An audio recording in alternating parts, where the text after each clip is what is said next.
Detective Marcus Washington's phone shattered the pre-dawn silence at 3:42 a.m. As one of Atlanta PD's most experienced homicide detectives, he knew that calls at this hour never brought good news, but even he wasn't prepared for what the dispatcher told him. "Detective, we need you at the Paramount Royal Hotel, Presidential Suite." The dispatcher's voice was tight controlled. New bride murdered on her wedding night, husband covered in blood. Washington felt his stomach sink. In 15 years with Homicide Division, some cases still hit differently. "I'm on my way," he said, already reaching for his clothes. Outside, Atlanta was still dark, the city skyline glittering against the night sky as Washington drove toward downtown, his mind already cataloging the questions that would need answers. The Paramount Royal stood like a gleaming monolith in the heart of the city, its ornate entrance now marred by the flashing lights of police cruisers and an ambulance. As Washington approached, he noted the small crowd already gathering behind the police tape, the morbidly curious phones raised to capture the spectacle. Officer Daniels met him at the entrance, a young black officer Washington had worked with before. Detective Washington's scenes secured, 12th floor. In the elevator, Daniels filled him in on the basics. Victim is Zara Johnson Taylor, 25, married yesterday afternoon in the hotel's ballroom. Husband is Elijah Taylor, 32. Hotel security responded to screams around 2 a.m., found him cradling her body both covered in blood. Taylor say anything? Just keeps repeating "I didn't mean to," and something about messages. The corridor leading to the presidential suite was crowded with uniformed officers, crime scene technicians, and medical personnel. The methodical rhythm of an investigation in progress, photographs being taken, evidence-bagged statements recorded, clashed with the luxurious setting. Washington pulled on booties and gloves before crossing the threshold. The suite's living area showed clear signs of a violent struggle: overturned furniture, shattered glass, blood spatter on the cream-colored walls. The trail of destruction led to the bedroom, where the primary scene awaited. Zara Johnson Taylor lay on the plush carpet beside the king-size bed. Even in death, her beauty was evident. High cheekbones, flawless brown skin, now marred by ugly contusions, her silk negligee soaked with blood. The wedding dress that had likely been worn just hours earlier hung pristinely in a garment bag by the closet, a cruel contrast to its owner's fate. Dr. Renee Santos, the medical examiner, looked up as Washington approached. Multiple blunt force trauma to the head and face, defensive wounds on her arms and hands. She fought hard. Time of death: between 1:30 and 2:30 a.m., not long before she was found. Washington's gaze swept the room, taking in details. 2 champagne glasses on the nightstand, one intact, one shattered, a smashed cell phone on the floor near the victim's hand, and on the bed, a heavy crystal award shaped like a star, covered in blood and hair, the likely murder weapon. "Where's the husband now?" Washington asked the room at large. "Taken downtown," answered a uniformed sergeant. "He was unhinged when we arrived. Kept saying she betrayed him, then saying it wasn't his fault that he was set up." Detective called a tech from the bathroom doorway. "You're going to want to see this." In the elegantly appointed bathroom, written on the mirror in what appeared to be red lipstick, was a single word: liar. "Was this here when first responders arrived?" Washington asked sharply. "Yes, sir. Documented in the initial photographs." Washington studied the writing. The letters were shaky, desperate, written in haste or extreme emotion. But by whom? The victim? The killer? Someone else entirely? Back in the bedroom, something caught Washington's eye, a small glint beneath the bed skirt. Using his pen, he carefully retrieved a flash drive partially hidden under the bed. "Bag this," he instructed a tech. "Priority for digital forensics." The hotel manager, a nervous man named Gerald Matthews, waited in the hallway. Washington cornered him for information. "The couple checked in yesterday after their wedding reception around 7 p.m., Matthews explained. "The ceremony was in our grand ballroom, about 150 guests. Everything seemed perfect. Any disturbances reported during the reception, arguments, unusual behavior." Matthews hesitated, his eyes darting away. "Well, there was one small incident during the best man's toast. It seemed to create some tension." What happened? The best man, Devin Wilson, I believe. He said something like, I hope you both get exactly what you deserve. There was an odd emphasis to it. Several guests looked uncomfortable. Mr. Taylor and Mr. Wilson exchanged a look that seemed intense. Washington made a note. I need your security footage, all of it, and a list of staff who had access to the 12th floor last night. Sir, called Officer Daniels. We found a witness. Hotel maid who heard the disturbance first. Maria Gonzalez sat trembling in a service area, a shock blanket around her shoulders despite the warm night. Her eyes were red-rimmed from crying. Ms. Gonzalez, Washington began gently. Can you tell me what you heard? She nodded. I was doing turn-down service on the 12th floor around 1:30, 1:45. I heard shouting from the presidential suite. A man, very angry. He kept saying, how could you, and with him. She swallowed hard. Then the woman was saying, it's not what you think, and the messages are fake. Then a loud crash, and she screamed. A terrible scream. Did you hear anything else? Any names mentioned? The woman said something about her father, that it was her father's plan. Then more crashing. Washington's phone rang. The lab with preliminary findings. Detective, we analyzed residue from both champagne glasses, the technician reported. The male's glass contained significant traces of diazepam, a sedative. The husband was drugged, Washington clarified, surprised. Yes, enough to cause impaired judgment memory issues, potential rage reactions. Not enough to knock him out completely. This changed the picture considerably. If Elijah Taylor had been drugged, his actions may not have been entirely his own. And someone had wanted him impaired on his wedding night. Washington thanked the technician and pocketed his phone, his mind working through new possibilities.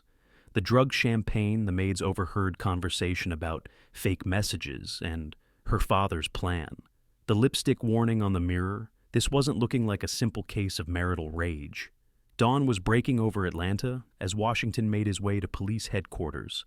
In an interrogation room, Elijah Taylor sat slumped at the table, his wedding suit spattered with dried blood, his eyes vacant. Mr. Taylor, I'm Detective Marcus Washington. He began setting a recorder on the table. I need to ask you some questions about what happened last night. Taylor raised his head slowly. I killed her, he said, his voice barely above a whisper. I killed my wife. Tell me what happened. She betrayed me, Taylor said, his voice breaking.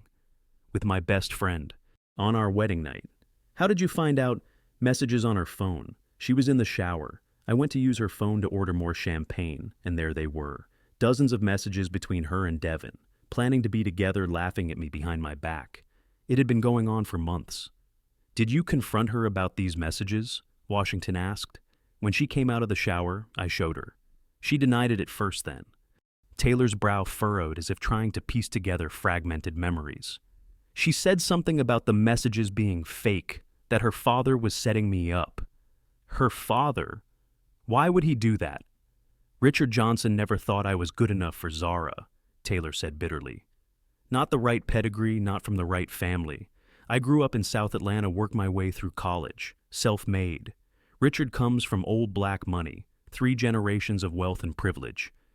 He wanted Zara to marry someone from their circle. What happened after she mentioned her father? Everything gets foggy. I remember feeling so angry, so betrayed. I picked something up, that crystal award they gave me at work last year.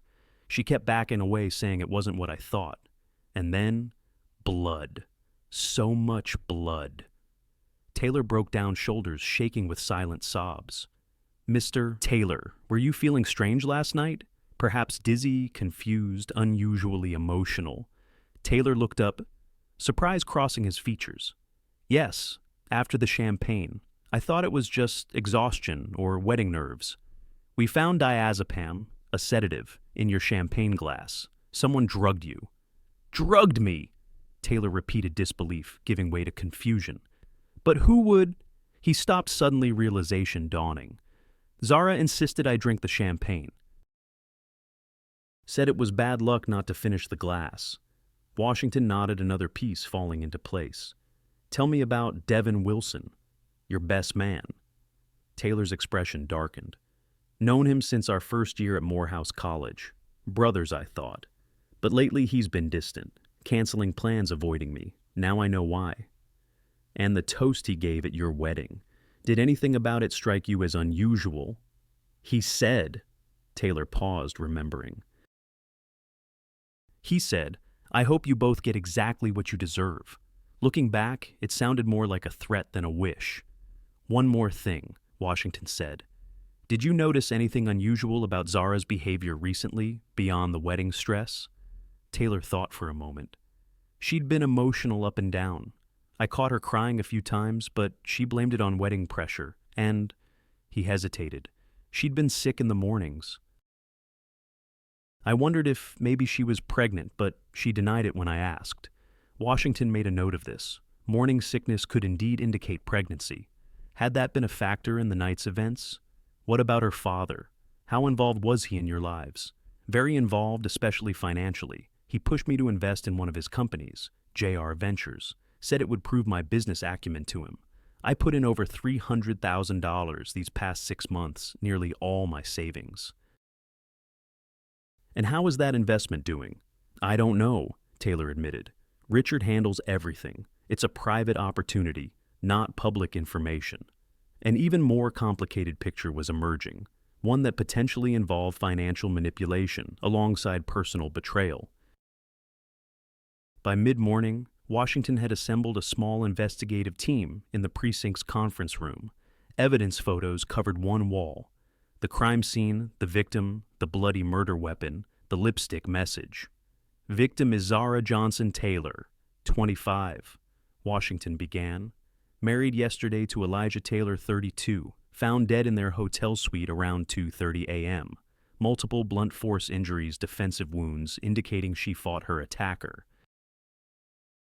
The husband confessed, asked Detective Sarah Chen, Washington's partner. Yes, but there are significant complications. He was drugged, possibly by the victim herself. There's evidence suggesting planted messages on the victim's phone meant to trigger Taylor's rage.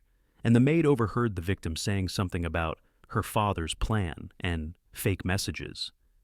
So the bride was setting up her own husband on their wedding night. Officer Reynolds asked skeptically. Why marry him at all, then? That's what we need to find out, Washington replied. And to do that, we need to locate Devin Wilson, the best man. According to Taylor, Wilson was having an affair with Zara. But if this was all some kind of setup, was Wilson part of it, or another pawn? What about the lipstick message? Chen asked, studying the photo of the bathroom mirror. Liar, written in the victim's lipstick. We don't know who wrote it yet, Washington acknowledged. Could have been Taylor. During his rage could have been Zara. Before the confrontation could have been someone else entirely. The lab is analyzing it for fingerprints and DNA. And this flash drive found at the scene? Chen pointed to the evidence bag. Digital forensics is working on it now. Priority analysis. Washington turned to Reynolds. I need you to locate Devin Wilson. Home address, workplace, known associates. And I want his movements tracked from the moment he left the wedding reception. To Chen, he said, you and I are going to visit the Johnson family. If Richard Johnson was involved in setting up his new son-in-law, I want to know why. The Johnson family home was an imposing colonial in Cascade Heights, Atlanta's historic center of black wealth and influence. The manicured lawns and classical architecture spoke of old money and established power. Ruth Johnson. Zara's mother answered the door herself, her elegant appearance at odds with her red-rimmed eyes and the subtle tremor in her hands. Mrs. Johnson, I'm Detective Washington, and this is Detective Chen. We're very sorry for your loss. Have you arrested him? She asked immediately. That man who took my daughter. We're investigating all aspects of what happened. Washington said diplomatically. May we come in? The interior of the Johnson home revealed a family that valued its status. Original artwork by renowned black artists adorned the walls, antique furniture filled the formal rooms, and photographs displayed generations of achievement and connection. When did Zara meet Elijah Taylor? Washington asked once they were seated in the living room. About 2 years ago at a charity gala, Mrs. Johnson replied stiffly. My husband's charitable foundation was honoring young entrepreneurs. Elijah was one of the honorees. And what did you think of him? A flash of distaste crossed her features before she composed herself. He was ambitious, self-made, as he liked to remind everyone, but lacking in refinement and understanding of our traditions and expectations. So you disapproved of the relationship. It wasn't my place to approve or disapprove, she said carefully. Zara was headstrong. Once she made up her mind. Was your husband also reserved about their relationship? Something flickered in Ruth Johnson's eyes, a momentary hesitation. Richard was concerned that Elijah's background might not mesh well with our family. That's natural for any father. Mrs. Johnson. Washington shifted gears. Were you aware of any relationship between Zara and Devin Wilson? She looked genuinely shocked. Devin, absolutely not. He was Elijah's friend from college. When was the last time you spoke with your daughter? Yesterday morning before the ceremony, she seemed... Ruth paused, choosing her words. Distracted. I assumed it was pre-wedding nerves.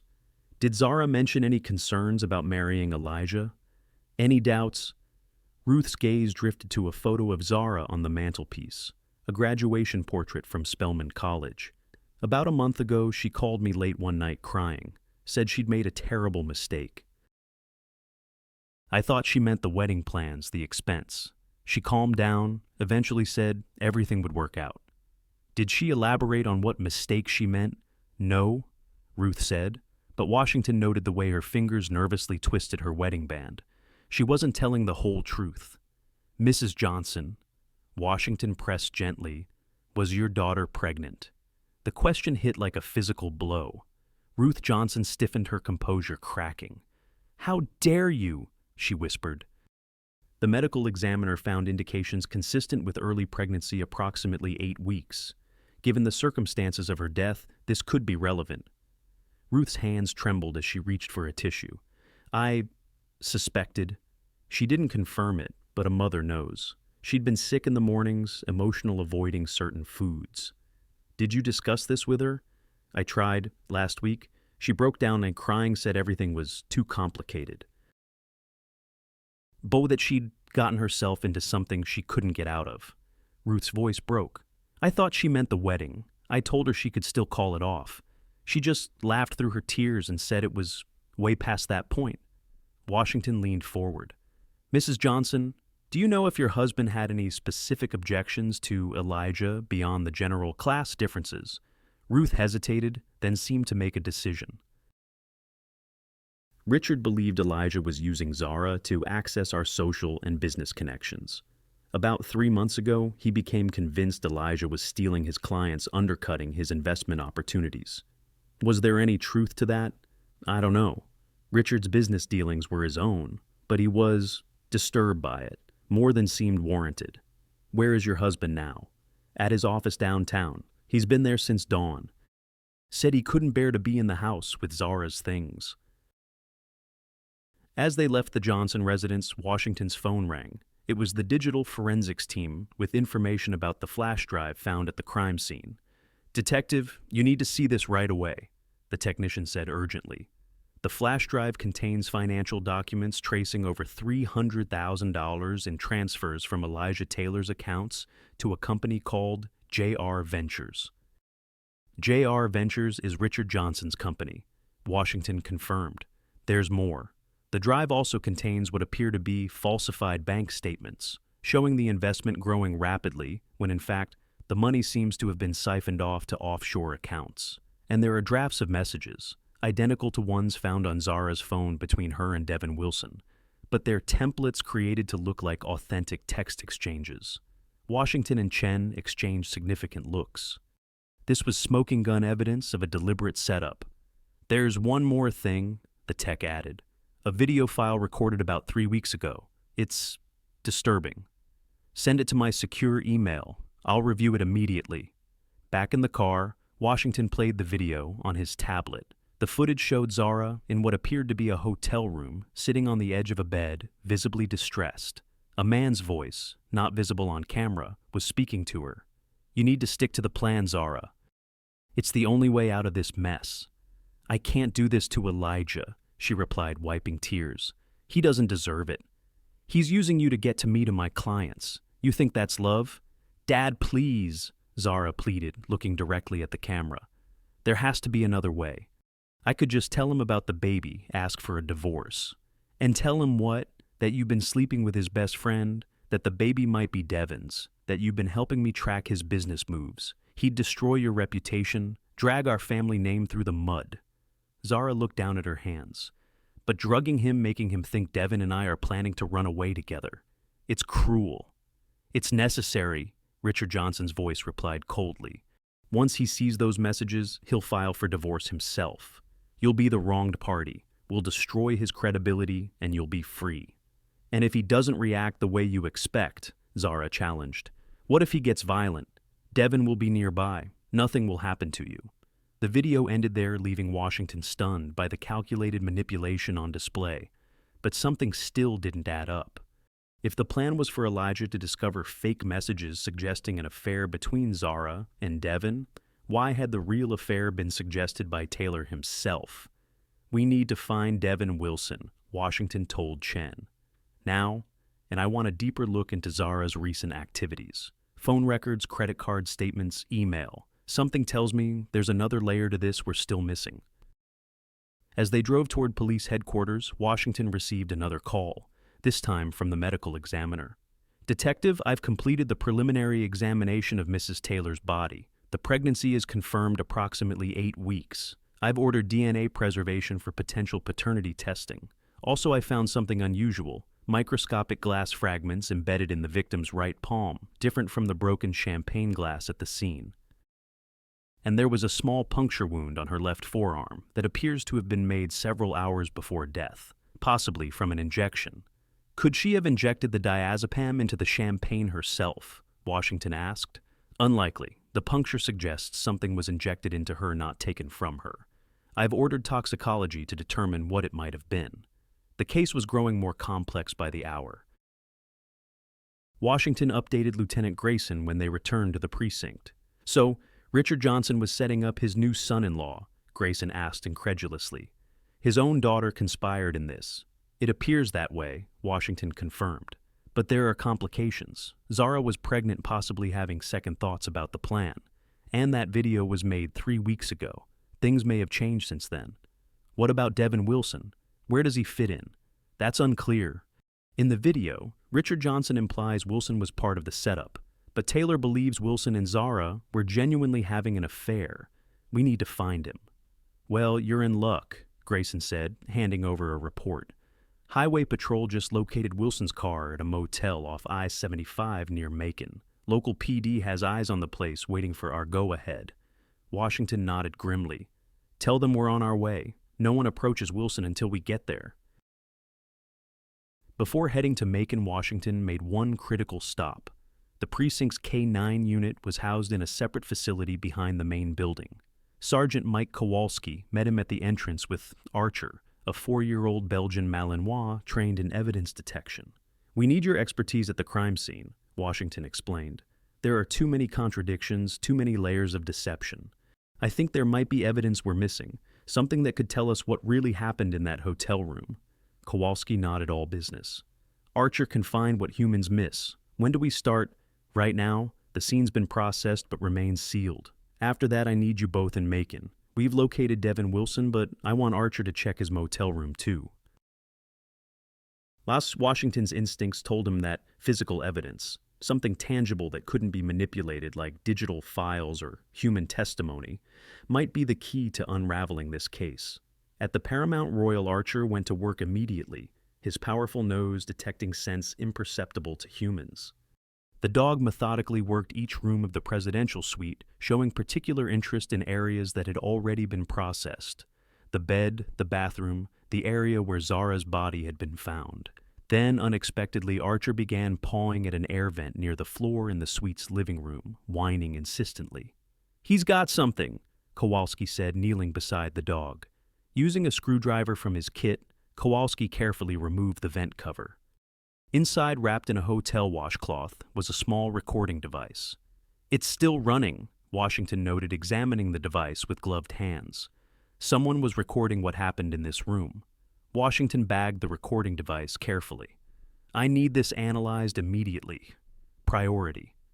Archer's not done, Kowalski said, noting the dog's continued interest in the room. He's still detecting something. The Malinois moved to the closet where Zara's wedding dress hung. He sat before it, the trained signal that he'd found something significant. Washington carefully examined the garment bag, finding nothing unusual. Then, on a hunch, he looked inside the dress itself. Sewn into the lining of the bodice was a small envelope. Inside were two items, a handwritten letter and a flash drive different from the one they'd already found. The letter was addressed to Elijah Eli. "If you're reading this, something has gone wrong. I never meant to hurt you. The truth is far more complicated than you know. I've been caught between loyalty to my father and my feelings for you. I made terrible mistakes, trusted the wrong people. The attached drive contains the truth about my father's schemes, about Devin's real role, about Marcus and the baby. I was going to tell you everything tonight after the reception. I hope I found the courage. Whatever you believe about me, know that I did love you. Zara." The letter was dated the day of the wedding. Washington carefully bagged both items, his mind racing with implications. Who was Marcus, and what had Zara planned to reveal to Elijah on their wedding night? With these new discoveries in hand, Washington and Kowalski headed to Macon, where Devin Wilson had been located. The drive took just over an hour, with Washington calling in updates and requests along the way. "I need the recording device and the new flash drive analyzed immediately," he instructed the lab. "And run a background check on anyone named Marcus associated with either the Johnson or Taylor families." The Pine Creek Motel was a rundown establishment just off the highway. Local police had room 14 under surveillance, where Wilson's credit card had been used to check in the previous night. "Any movement?" Washington asked the officer in charge as he and Kowalski arrived with Archer. "None since we arrived. Cars there, curtains drawn. No response to phone calls to the room." Washington nodded grimly. "We go in. Let Archer lead." With weapons drawn, Washington and two local officers approached the door. Devin Wilson, Atlanta Police, opened the door. Silence. After the standard warnings, the door was forced open. Archer entered first, immediately alerting to the presence of blood. Devin Wilson lay on the bed, a gunshot wound to his temple, a revolver still clutched in his right hand. The room smelled of gunpowder and the metallic tang of blood. "Secure the scene," Washington ordered, holstering his weapon. "No one touches anything until CSU arrives." On the nightstand lay a handwritten note. "I'm sorry. I loved her too much to see her hurt. I never meant for any of this to happen." But something felt wrong to Washington. The scene was too neat, too perfectly arranged. The classic suicide tableau. Kowalski let Archer work the room. The Belgian Malinois moved methodically through the small motel room, his sensitive nose detecting anomalies invisible to human investigators. He alerted strongly near the bathroom door and again by the room's single window. Multiple persons present. Kowalski translated the dog's signals. Recently, within hours. Washington examined the window closely, finding minute scratches on the lock, signs it might have been forced. In the bathroom, Archer indicated the drain where trace amounts of blood had been imperfectly washed away. This wasn't a suicide, Washington concluded. Someone wanted it to look that way. A thorough search of the room yielded Wilson's phone and laptop, both password protected. In his wallet was something unexpected. A photograph of an ultrasound scan dated 2 weeks prior, with 8 weeks written in the margin. "The baby," Washington murmured. He knew about the pregnancy. As the local crime scene unit processed Wilson's motel room, Washington stepped outside to take a call from Chen. "We've identified a Marcus connected to the Johnsons," she reported. "Marcus Beaumont, 35, Richard Johnson's protege at his investment firm. He's been with the company for 7 years, rapidly promoted, currently handling their most prestigious accounts. Any connection to Zara? Not officially, but I checked her social media. They appear in several photos together at company events over the past year. Always professional, but get me everything you can find on Beaumont, and check if he has any connection to Devin Wilson." Washington ended the call, his mind working to reconstruct the increasingly complex relationships at the heart of this case. If Zara had been involved with her father's protege, that added yet another layer to the tragedy. His phone rang again, the lab with analysis of the recording device found in the hotel vent.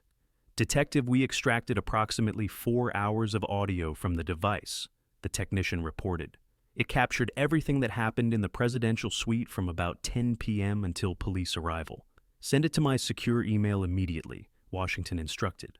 I'll listen on the drive back to Atlanta.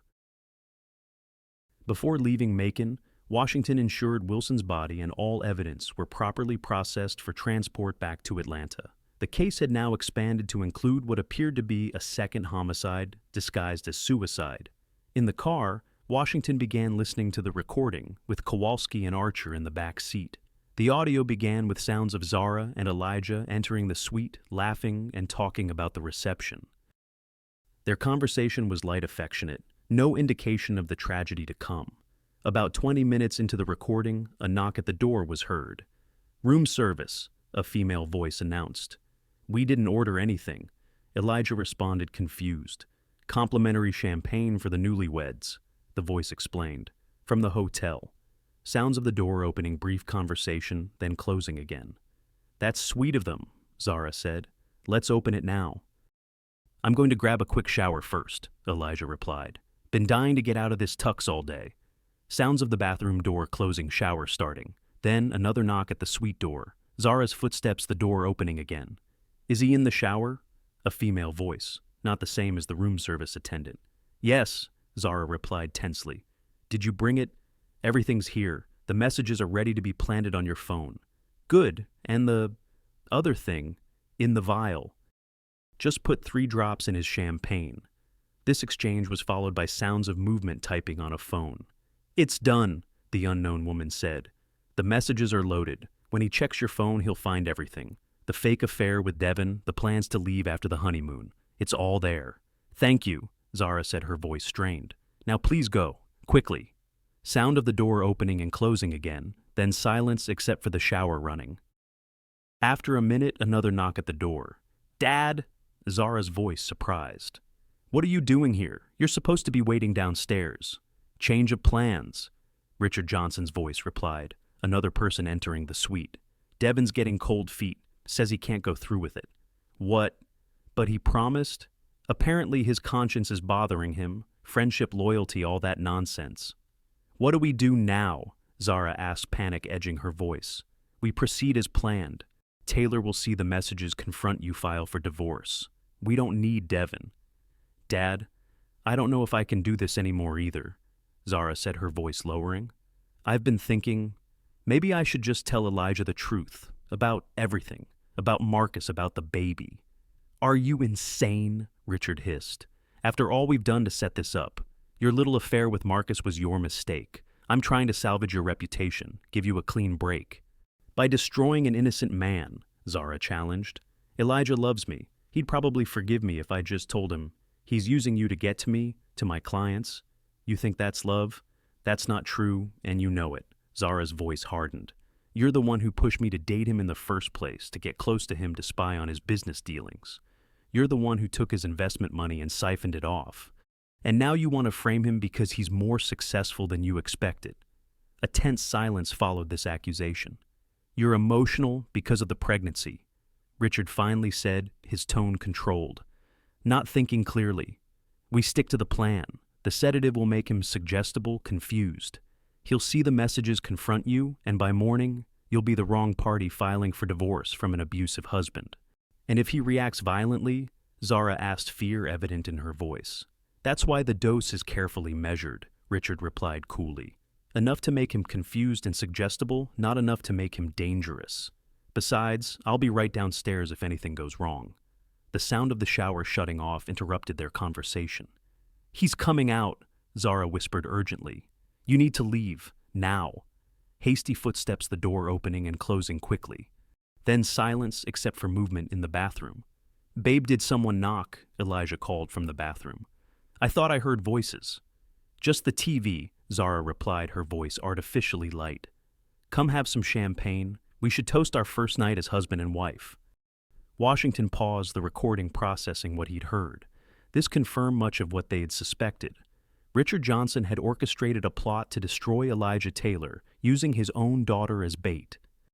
But several new elements had emerged: Zara's affair with Marcus Beaumont, her pregnancy presumably by him, and her apparent second thoughts about the scheme. He resumed playback, listening intently as the evening's events continued to unfold. The recording captured the sounds of glasses clinking, Elijah and Zara toasting their marriage. Their conversation remained relatively normal for about 20 minutes, including intimate moments that Washington fast-forwarded through respectfully. Then came a significant change in Elijah's speech pattern, his words becoming slightly slurred, his responses delayed. "I'm feeling strange," he said. "Dizzy." "It's just the champagne and excitement," Zara soothed. "Why don't you lie down for a bit?" "Yeah, maybe I should." Sounds of movement, the bed creaking. Then silence for several minutes, broken only by Zara's nervous pacing. Suddenly, Zara spoke again, her voice barely above a whisper, as if talking to herself. "I can't do this. This is wrong." The sound of typing on a phone, then a hushed phone conversation. "Devin, it's me. I can't go through with it. I'm going to tell him everything. Yes, everything. About my father, about Marcus, about the baby. I know it could ruin everything, but I can't build a life on lies." After ending the call, the recording captured Zara moving around the room, apparently gathering courage. Then, unexpectedly, the sound of her going into the bathroom, followed by what seemed to be writing or scratching. When she emerged, another hushed phone call. "Marcus, I've made my decision. I'm telling Elijah everything tonight. No, I don't care what my father says anymore. This has gone too far. Yes, I still have the evidence on the flash drive. I'm going to give it to Elijah. I know it will implicate you too, but I can't keep living like this." The conversation ended with Zara crying softly, then the sound of Elijah stirring on the bed. "Zara, what's happening? Who are you talking to?" "Eli, we need to talk," Zara said, her voice steadier now. "There's something I have to tell you." "Your phone's buzzing," Elijah interrupted sounds, indicating he was reaching for it. "It's Devin." A pause, then, "What the hell is this?" Elijah's voice suddenly harder, despite the slurring. "Can't wait to see you tomorrow. Last night was amazing. Why is Devin texting you like this on our wedding night?" "Eli, those messages aren't real," Zara said urgently. "Please let me explain everything." "Not real. There are hundreds of them here. Plans to leave me after the honeymoon. You've been sleeping with my best friend?" "No. Those messages were planted. It's a setup." "My father." "Your father what?" Elijah's voice rose dangerously. "What does Richard have to do with this?" "He orchestrated everything," Zara rushed to explain. "He wanted to destroy you because you're becoming more successful than him. He took your investment money, he pushed me to spy on your business. The messages, the setup. It was all his plan. And you went along with it." The hurt in Elijah's voice was palpable even through the recording. "Why, Zara?" "Because I was trapped," she replied, crying now. "I made a terrible mistake. I had an affair with Marcus Beaumont, my father's protege. I'm pregnant with his child. My father found out, threatened to ruin both our careers unless I helped him take you down." A long silence followed this confession.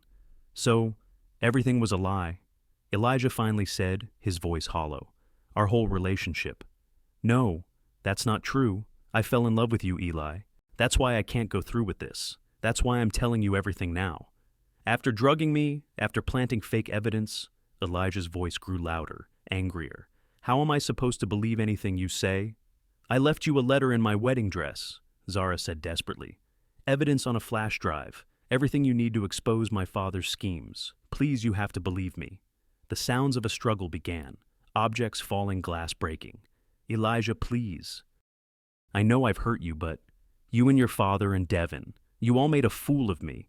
Devin wasn't part of it. He backed out. That's why I could." A loud crash interrupted her words, followed by a terrible silence. "Zara!" Elijah's voice suddenly small, frightened. "Zara, get up. Oh God, there's so much blood. Zara, please."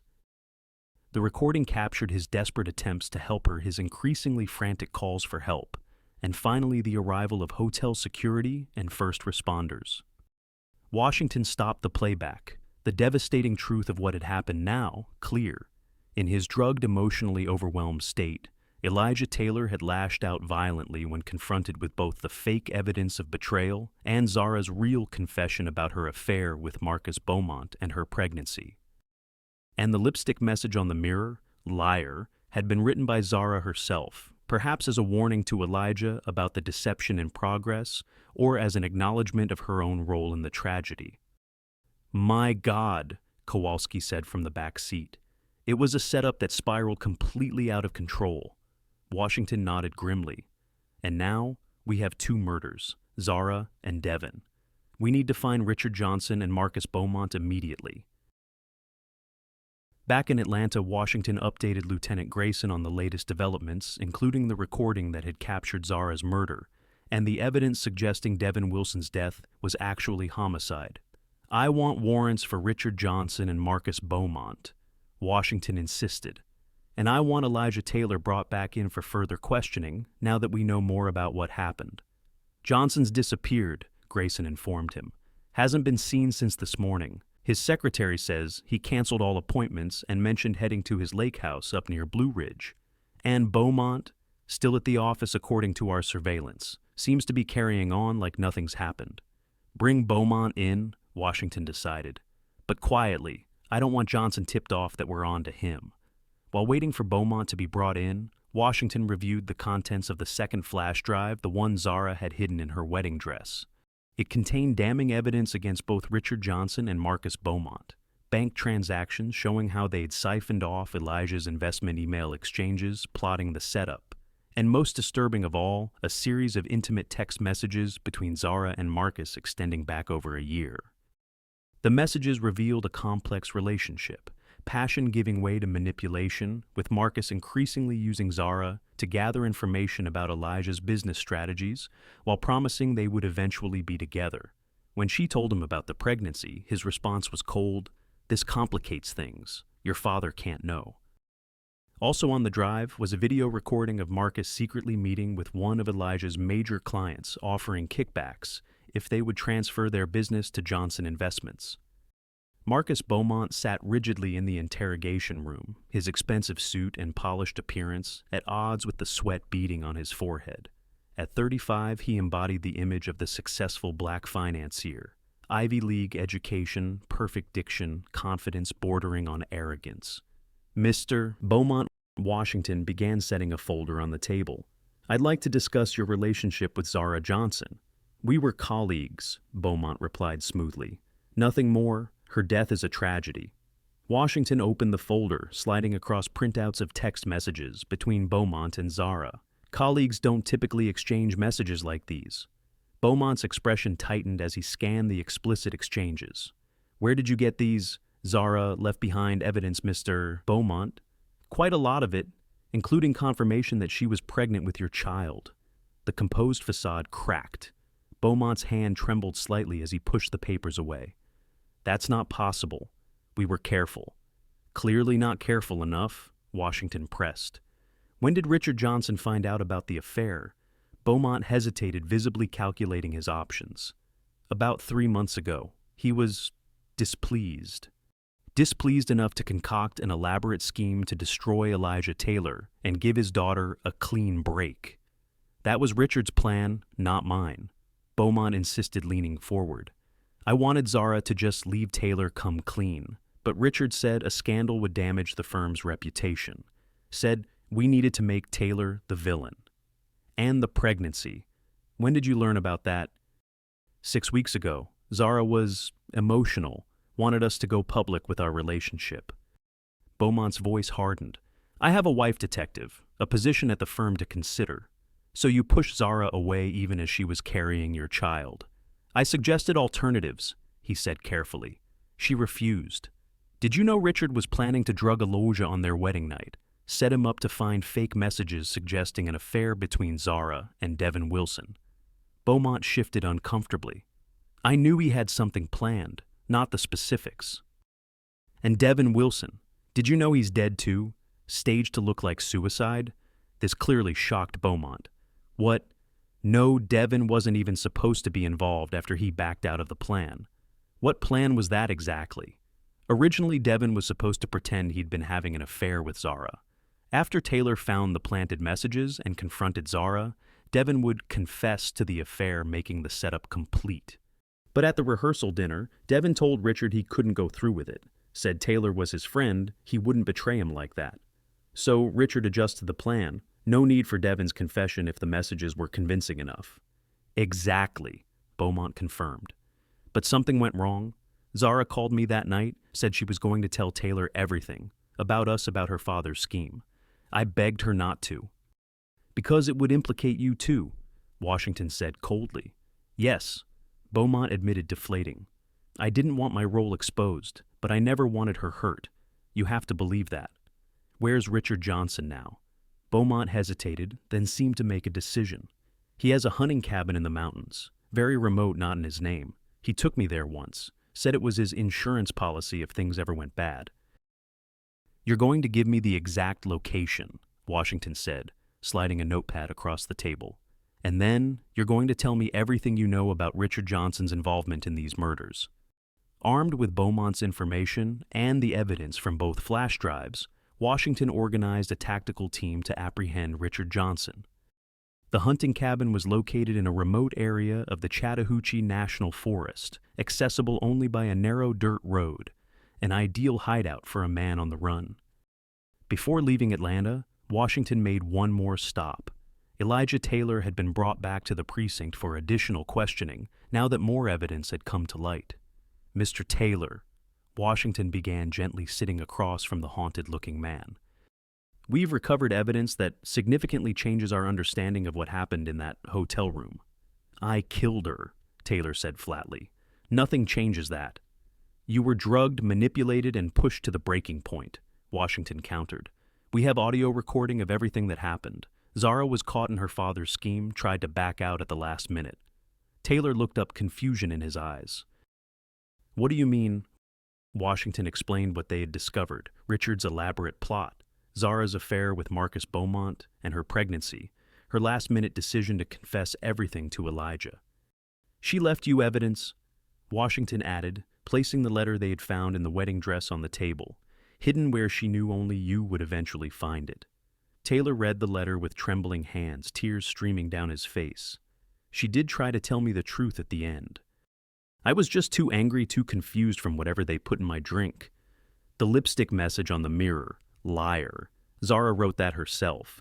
We think it was her way of leaving a clue that things weren't what they seemed. Taylor nodded slowly. I saw it when I went into the bathroom after she fell. I thought it was about her, but maybe it was a warning about the whole situation. Richard Johnson is responsible for all of this, Washington said firmly. And we believe he's also behind Devin Wilson's death. We're moving to apprehend him now. Devin's dead. Taylor looked shocked. How? Made to look like suicide. We think Richard eliminated him as a liability, afraid he might confess what he knew about the setup. Taylor shook his head in disbelief. Richard destroyed everything. His own daughter, my best friend, all because of what pride money. We'll get justice for all of them, Washington promised. Johnson will face charges for orchestrating this entire tragedy. As he left the interview room, Washington felt the weight of responsibility heavily. The case had transformed from what initially appeared to be a straightforward incident of wedding night rage into something far more sinister, a calculated scheme that had spiraled into multiple deaths. Darkness had fallen by the time Washington and the tactical team reached the turnoff for the hunting cabin. They killed their lights for the final approach, proceeding cautiously along the rutted dirt road. K-9 unit in position. Kowalski confirmed over the radio, Archer ready at his side. The Belgian Malinois would be invaluable if Johnson attempted to flee into the surrounding forest. The cabin came into view, a rustic structure nestled among towering pines, a single light visible through the windows. A luxury SUV was parked outside, matching the description of Richard Johnson's vehicle. Washington deployed officers to surround the cabin, while he and the tactical leader approached the front door. Richard Johnson, Washington called through a megaphone. Atlanta Police Department, we have the cabin surrounded. Come out with your hands up. Silence then, a crash from inside. Go, go, go, Washington ordered. The tactical team breached the door, Washington following close behind with his weapon drawn. They moved efficiently through the small cabin, clearing each room until they reached the back where a window had been smashed open. Suspect fled through the rear exit, Washington radioed. Kowalski, deploy Archer. Outside, the K-9 unit immediately took up the trail, Archer's powerful nose tracking Johnson's scent through the darkness. Washington and several officers followed as the dog led them deeper into the forest, away from the roads, and toward what sounded like running water. "He's heading for the creek," Kowalski called out. "Probably thinks he can throw off the scent." The beam of Washington's flashlight caught a flash of movement ahead, a figure splashing through shallow water. "Richard Johnson, stop police." Johnson looked back, his distinguished face twisted with panic in the flashlight beam. Instead of surrendering, he attempted to climb the steep bank on the opposite side of the creek. Archer was faster. At Kowalski's command, the dog raced through the water and caught Johnson by the arm, bringing him down with trained precision. Enough force to subdue, but not seriously injure. By the time Washington crossed the creek, Johnson was on his knees clutching his arm where Archer had grabbed him. "Richard Johnson, you're under arrest for the conspiracy to commit fraud and the murders of Zara Johnson Taylor and Devin Wilson." Washington secured the handcuffs around Johnson's wrists. "Murder. That's absurd." Johnson spat water dripping from his expensive clothes. "My daughter's death was a tragedy caused by that man she married, and I had nothing to do with Devin Wilson." "We have the recording," Richard, Washington said coldly. "The entire setup in the hotel room captured on audio. We have the financial record showing how you siphoned off Taylor's investment. And Marcus Beaumont has already given us a full statement." For the first time, Johnson's arrogant composure fully cracked. "Marcus talked that disloyal little... He told us everything, including your visit to Devin Wilson's motel room before his death." "You can't prove that," Johnson said, but uncertainty had crept into his voice. "Actually, we can. Archer here detected your scent in Wilson's room, and we found your fingerprint on the bathroom doorknob. Not to mention the hotel receipt showing you stayed just 2 blocks away the night Wilson died." Johnson fell silent, the magnitude of the evidence against him sinking in. "Why, Richard?" Washington asked as they began the trek back to the cabin. "Your own daughter." "I was protecting her," Johnson finally said, his voice hollow.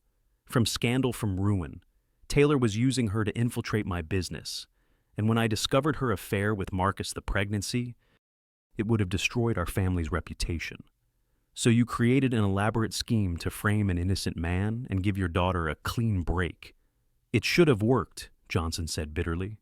"Taylor was supposed to find the messages, confront Zara, maybe get rough enough to justify assault charges, then divorce with Zara as the sympathetic victim. I never thought he would..."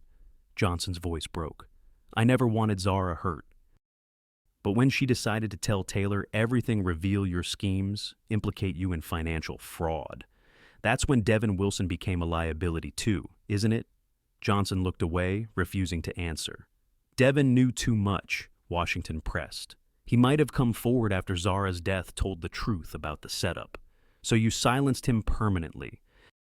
As they reached the cabin where other officers waited, Washington couldn't help but reflect on the twisted irony. Richard Johnson's scheme to protect his daughter had directly led to her death, along with at least one other person. In the days that followed, the full extent of Richard Johnson's crimes became clear. Forensic evidence confirmed his presence in Devin Wilson's motel room, and ballistics matched the bullet that killed Wilson to a gun registered to Johnson found in the hunting cabin. The financial investigation revealed years of fraudulent activities. Not just the scheme to steal Elijah Taylor's investment, but numerous other instances of misappropriation and deception. Johnson Investments had been struggling for years, losing clients to younger, more innovative competitors like Taylor. Marcus Beaumont cooperated fully with prosecutors in exchange for reduced charges, providing detailed testimony about both his affair with Zara and his role in Richard's financial schemes. Most damning of all was the recording from the hotel room, which clearly documented the setup and captured the tragic moment when Zara, trying to finally tell the truth, was killed by her drugged and manipulated husband. What happens to Elijah Taylor now? Lieutenant Grayson asked Washington as they reviewed the case files. "The DA's office is still determining charges," Washington replied. "Given the circumstances, the drugging, the manipulation, the overwhelming evidence of a setup, they're considering reduced charges, possibly manslaughter under extreme emotional distress rather than murder." "He still killed her," Grayson noted.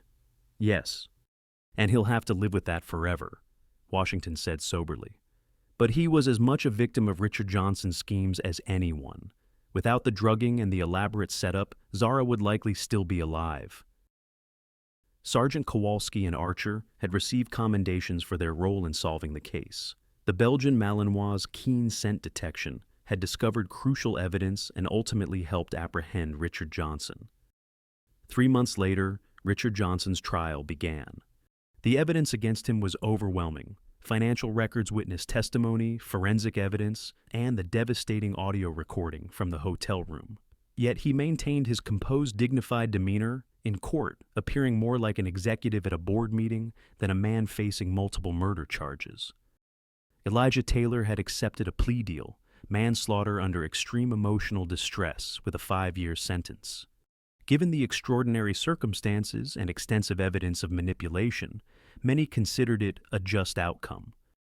Marcus Beaumont received a 3-year sentence for his role in the financial fraud and the conspiracy, his testimony against Johnson earning him significant leniency.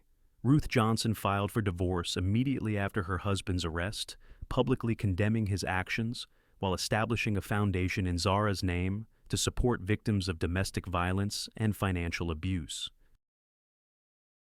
The media dubbed it the Wedding Night Conspiracy, a sensational case that exposed the dark underbelly of Atlanta's black elite, how pride, prejudice, and the pressure to maintain appearances had led to a tragedy that claimed multiple lives. For Detective Marcus Washington, the case had been a career-defining investigation, one that challenged assumptions and revealed how appearances could be deceiving. The initial scene, a new husband covered in his bride's blood, confessing to her murder, had hidden layers of manipulation, betrayal, and cold calculation. As he testified during Richard Johnson's trial, Washington emphasized how critical physical evidence had been to unraveling the truth, especially the recording device found by Archer, which had captured the entire tragic sequence of events in the hotel room. The defendant created an elaborate scheme to destroy Elijah Taylor. Washington testified, manipulating his own daughter into participating by exploiting her vulnerability regarding her affair and pregnancy. When Zara Johnson Taylor decided to confess everything to her new husband, the defendant's plans spiraled out of control, resulting in her death. And Devin Wilson, the prosecutor asked. The evidence indicates that the defendant personally went to Wilson's motel room and staged his murder to look like suicide, fearing Wilson might reveal what he knew about the conspiracy. Richard Johnson sat impassively during this testimony, his only reaction a slight tightening of his jaw when his daughter's name was mentioned. The jury took less than 5 hours to return guilty verdicts on all counts: conspiracy, fraud, and 2 counts of murder. The judge sentenced Johnson to life imprisonment without the possibility of parole. 1 year after Zara's death, Washington visited her grave. He was surprised to find both Ruth Johnson and Elijah Taylor, temporarily released from prison for the occasion, standing together at the headstone. "Detective," Ruth acknowledged him with a nod. "I'm glad you came." "I wanted to pay my respects," Washington said simply. The three stood in silence for a moment, each reflecting on the tragedy that had connected them. Ruth had aged visibly in the past year, grief etching deeper lines in her face. Taylor, too, looked older, the prison experience evident in his guarded posture and watchful eyes. "I've been visiting Devin's grave, too," Taylor finally said. "Feels right somehow to remember them both." "The foundation is doing well," Ruth added. "We've helped dozens of women escape abusive situations. Something good had to come from all this horror." "I keep thinking about that message on the mirror," Taylor said quietly. "Liar. Zara trying to warn me, even as she participated in the deception." "She was trapped," Ruth said, pain evident in her voice. "Between loyalty to her father, fear of scandal, and her feelings for you. In the end, she chose truth." "Too late," Taylor replied, his voice breaking slightly. Washington remained respectfully silent, allowing them their moment of shared grief. The case had changed all of them. Ruth Johnson forced to confront the true nature of her husband and her own complicity in valuing appearance over her daughter's happiness. Elijah Taylor living with the knowledge that he had killed the woman he loved, even as he came to understand how thoroughly he had been manipulated. And Washington himself had been changed as well. The case a stark reminder of how wealth, class, and pride could create tragedy as surely as poverty and desperation. Back at the precinct, Lieutenant Grayson was clearing out his office, retirement finally upon him after 30 years of service. "The Johnson-Taylor case," he said, handing Washington a thick file. "One for the books." "Never seen anything like it," Washington agreed. "The layers of deception, the calculation.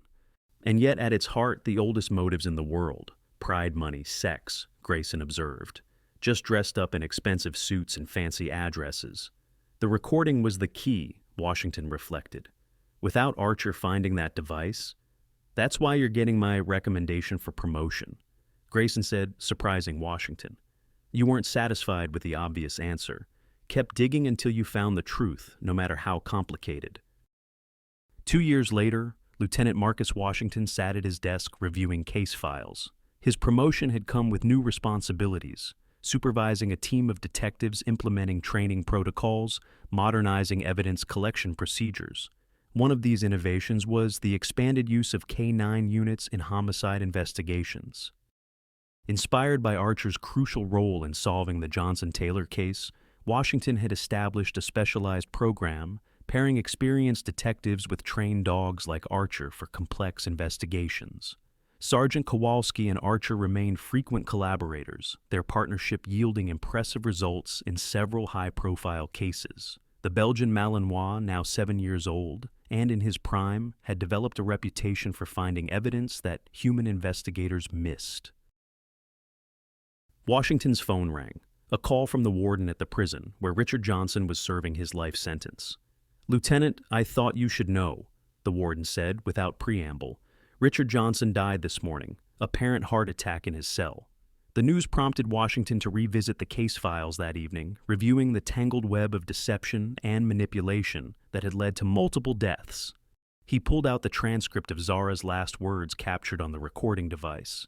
"I made a terrible mistake. I had an affair with Marcus Beaumont, my father's protege. I'm pregnant with his child. My father found out threatened to ruin both our careers unless I helped him take you down.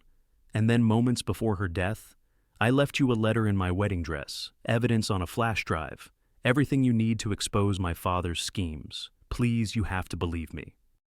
A final act of courage, an attempt to tell the truth that came tragically too late. Richard Johnson had gone to his grave unrepentant, maintaining until the end that he had been protecting his daughter and his family legacy. Marcus Beaumont had served his 3-year sentence and relocated to Chicago, his finance career in ruins, but his freedom intact. Elijah Taylor would be eligible for parole in another year, his exemplary behavior in prison, and the extraordinary circumstances of his case making early release likely. Through his lawyers, he had established a scholarship fund in Zara's name at Spelman College, her alma mater. Ruth Johnson had reinvented herself as an advocate for domestic abuse survivors, channeling her grief and guilt into something constructive. Her foundation had grown significantly now, operating in multiple cities across the Southeast. Washington reflected on how a single night of deception had altered so many lives forever, a complex conspiracy that had backfired in the most tragic way possible. 5 years after the case, Washington received an unusual request. Elijah Taylor, now released from prison and rebuilding his life in Houston, wanted to meet with the detective who had uncovered the truth about his wife's death.